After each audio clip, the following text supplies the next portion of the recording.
እጅግ በጣም ጥበበኛ የሆነ ንጉሥ ነበረ።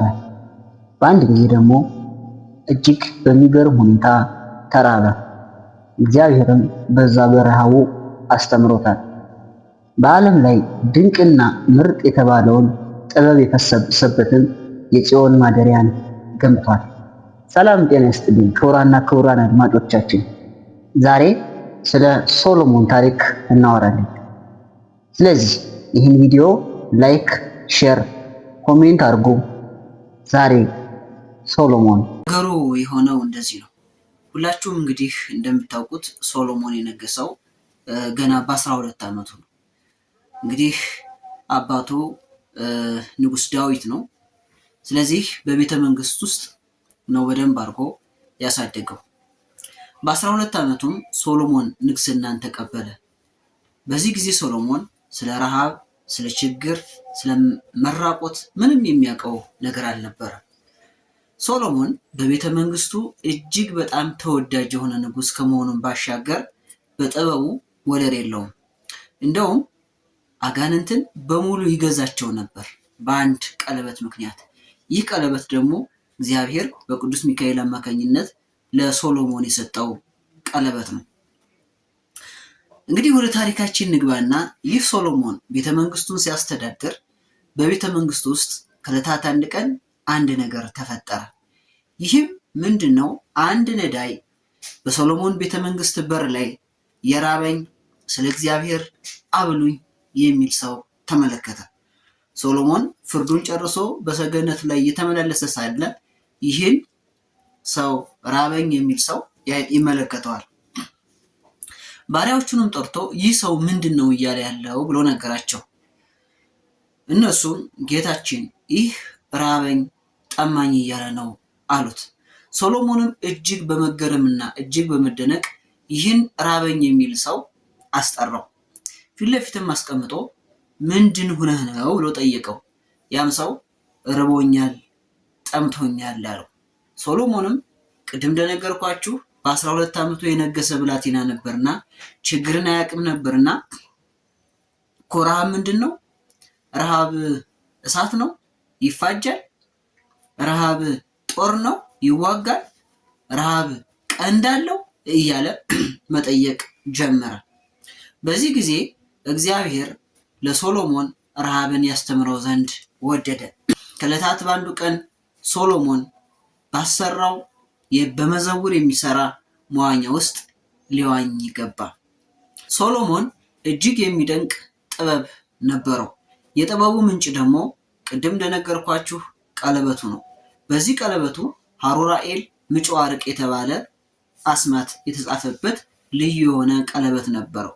ታዲያ በዚህ ቀለበት ክቡዳን የሆኑ አጋንንትን ወይም ደግሞ እጅግ በጣም ግዙፍ የሆኑ አጋንንትን ቤተ መቅደሱም ያሰራበት ነበረ።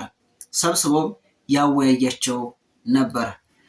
በዚህ ሶሎሞን ኃይለ አጋንንትን ይገዛቸው ነበረ።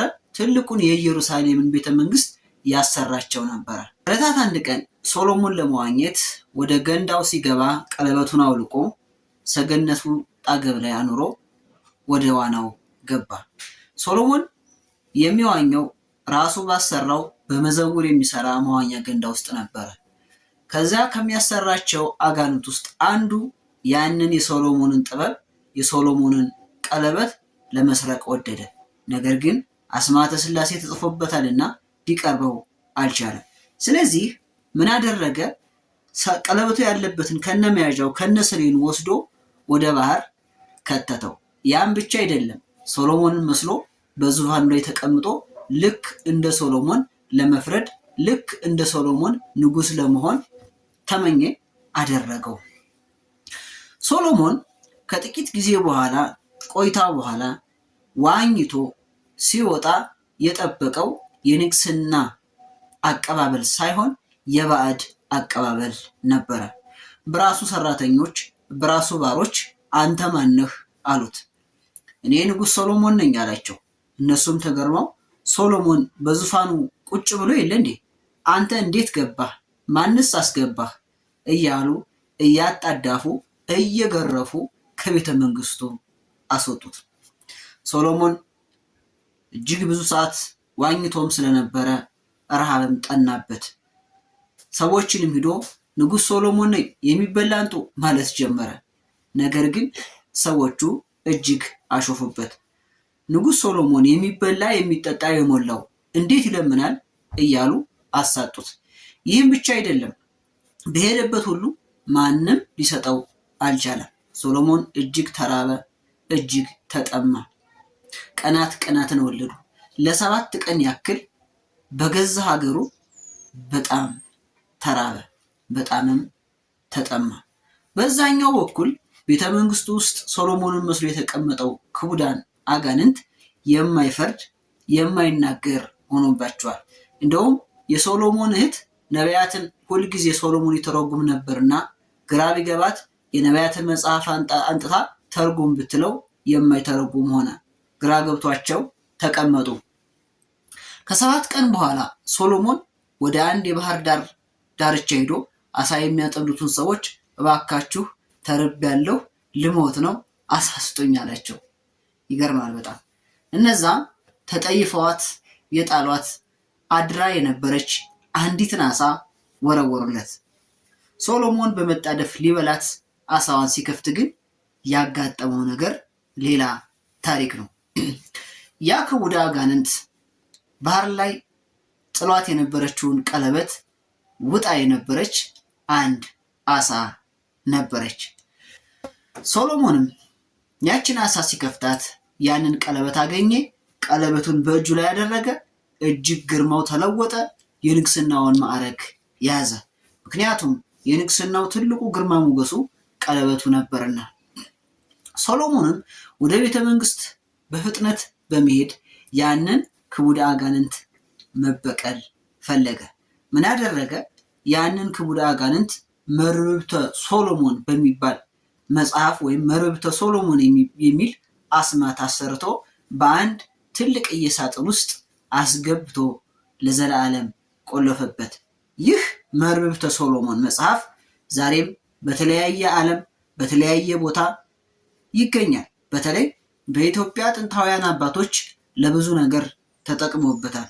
ዓለም አሁን ላይ እየተጠቀመችው ያለችው ከሰው በላይ የሆነ ነገር፣ ከሰው በላይ የሆነ ስራ የምትሰራው አንዱ መርብብተ ሶሎሞን ነው። ምናልባት እኛ ጥበባችንን ንቀን ይሆናል እንጂ በሌሎች ዓለማት በተለይ በአውሮፓ የግዕዝ መጽሐፍን የማይማር የግዕዝ መጽሐፍን ማስተርስ የማያደርግ ሀገር የለም። ለምን ይመስላችኋል? አንድም ታሪክን ለመመርመር፣ ታሪክን ለማወቅ። ታሪክን ካወቁ በኋላ ታሪክን ከመረመሩ በኋላ ይህ በኢትዮጵያ ተሰርቆ የሄደውን መጽሐፍ እየተመራመሩ ሲጠቀሙበት፣ ለእኛ ግን በግልባጩ የሚሰጡን ነገር ሌላ ነው። መርብብተ ሶሎሞን ምን ያደርጋል ብትሉኝ፣ ብዙ ነገሮችን ያደርጋል። ለምሳሌ በአንድ ትልቅ ሐይቅ ውስጥ አንድ ትልቅ ድልድይ መገንባት ብንፈልግ መርብብተ ሶሎሞንን ተጠቅመን መገንባት እንችላለን። ወይም ደግሞ ለሰው በማይቻለው ነገር አንድን ትልቅ ድልድይ፣ አንድን ትልቅ የባቡር መስመር በባህር ውስጥ መስራት ብንፈልግ ያለምንም ቴክኖሎጂ ያለምንም እገዛ ይህንን መርብብተ ሶሎሞንን ተጠቅመን መስራት እንችላለን። ትልልቅ ግንዶችን ያመጣል፣ ትልልቅ ድንጋዮችን ያመጣል፣ ባህሩን ያደርቃል፣ በባህሩ ላይ ይሰራል። ከዛም አልፎ ሌሎችም ነገር መስራት ይቻላል። ይህ መርብብተ ሶሎሞን እንግዲህ የተባለው መጽሐፍ ኢትዮጵያም ውስጥ አለ። ነገር ግን ጥበብን ለሚፈልግ ብቻ እንጂ ጥበብን ታሪክ ወይም ደግሞ ጥበብን ተረት ለሚመስለው ሰው ሁሌ አትገኝም። ብዙ መልፋት ብዙ መሻት ያስፈልገዋል። ነገር ግን እኔ አንድ በጣም የሚገርመኝ ነገር አለ እስካሁን ድረስ። ይህ የሶሎሞን ቀለበትም የት እንዳለ አይታወቅም እስካሁን። በሌላ ፕሮግራማችን ላይ የሶሎሞንን ቀለበት የት እንዳለና ስለ መርብብተ ሶሎሞን ብዙ ነገሮችን አወራችኋለሁ። ይህ 2ኛ ቪዲዮዬ ነው። ጀማሪ ነኝ። ላይክ፣ ሼር፣ ሪፖስት አድርጉት። ቪዲዮውን ከወዳችሁት ኮሜንት ላይ ጻፉልኝ። በሌላ ፕሮግራም እንገናኛለን። መልካም ጊዜ፣ መልካም ሕማማት። እወዳችኋለሁ።